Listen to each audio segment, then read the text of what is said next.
2016 has been an illustrious year showcasing many vital shifts in the world's outlook towards globalization, diversity, integration, and much more. We asked some of our young movers and shakers what concerns they have as we progress further into the future.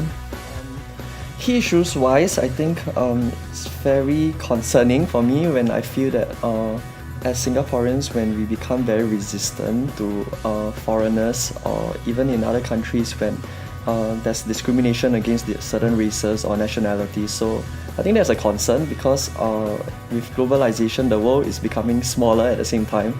And I think we just need to learn how to accept each other and to work together to solve different issues. Yeah, and I think in terms of bright spots that I've seen, I think I'm very encouraged because also at the same time, the young people, mainly the millennials, I think the people are more interested in giving back to society, not just about gaining things for themselves, but doing things for the community at large. So Singapore is an economy which really relies on trade and global interconnectedness. So one of the most concerning trends in the world today, which could affect Singapore, is about economies, countries becoming more protectionist. So you've seen what's happened with Brexit. You're seeing some rhetoric in the US elections around the TPP. These could potentially have negative implications for Singapore and negative implications for the whole world if that trend continues. One of the brighter spots, one of the more interesting things to note is the shift in China. So China's now becoming, I think it's the world's largest economy by PPP. They're actually putting forward quite a few initiatives to increase global trade and increase coordination between countries. One of these is the Belt and Road Initiative. So I think this is quite an interesting bright spot for Singapore and Asia. I think that I've been back in Singapore for 5 years, and I've already seen the amount of dance companies and orchestras that come here to perform from abroad grows every year. We have dance festival here every year, and so many amazing different companies come, and the performances are getting more and more popular, so the audience is growing, people are learning more about it, and I think that that's hopefully something that will continue to progress in years to come.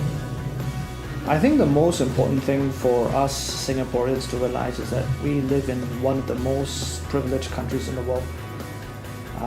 Having had the privilege of living in a multitude of what we consider nice countries, I've lived in New York, I've lived in Paris, I've lived in the Middle East.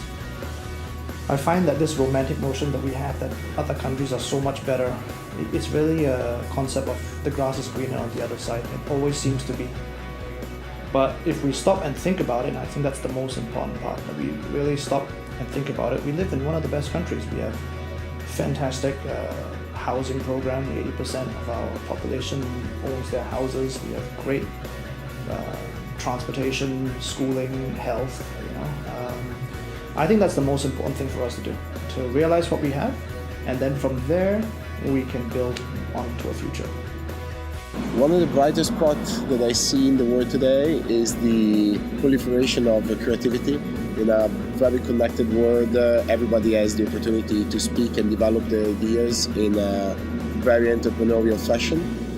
I believe that is going to bring a lot of change and evolution in the current economy.